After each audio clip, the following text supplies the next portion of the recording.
દર વર્ષે ધૂળેટીના દિવસે આશાપુરા માતાજીના મંદિરે પ્રસાદનું આયોજન કરવામાં આવે છે। એક જ પંગતે ભાવિક ભક્તોએ પ્રસાદનો લાભ લીધો હતો। કેશોદ તાલુકાના નાની ઘસારી ગામે ઐતિહાસિક અને પૌરાણિક આશાપુરા માતાજીનું મંદિર આવેલું છે, જ્યાં દર વર્ષે ધૂળેટીના દિવસે બપોર બાદ સમૂહ પ્રસાદનું આયોજન કરવામાં આવે છે। ઘઉંના લોટ, ગોળની કડા પકવાન બનાવવામાં આવે છે, જેનો નાની ઘસારી તથા આજુબાજુના ગામના ભાવિ ભક્તો એક પંગતે બેસી પ્રસાદીનો લાભ લે છે। આશાપુરા માતાજીના મંદિરના સાનિધ્યમાં હાલના વર્ષે કીર્તન મંડળીનું આયોજન કરવામાં આવ્યું હતું, જેનો લાભ પણ ભાવિક ભક્તોએ લીધો હતો। આપને જણાવી દઈએ કે વર્ષોથી ધૂળેટીના તહેવાર દિવસે આશાપુરા માતાજીના મંદિરે પકવાનની પ્રસાદીનું આયોજન થાય છે, જેમાં સેવાભાવીઓ દ્વારા અવિરત સેવા આપવામાં આવે છે।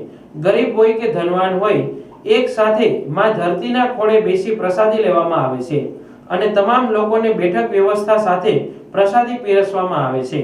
પ્રસાદી અને દર્શનનો લાભ લઈ શ્રદ્ધાળુઓ ધન્યતા અનુભવે છે। અનેક શ્રદ્ધાળુઓ માનતા પૂર્ણ કરવા અને દર્શને આવે છે। ધૂળેટીના દિવસે જયપુર ગીર ખોડિયાર માતાજી ઉપાસક શોભના માતાજી ઉપસ્થિત રહ્યા હતા।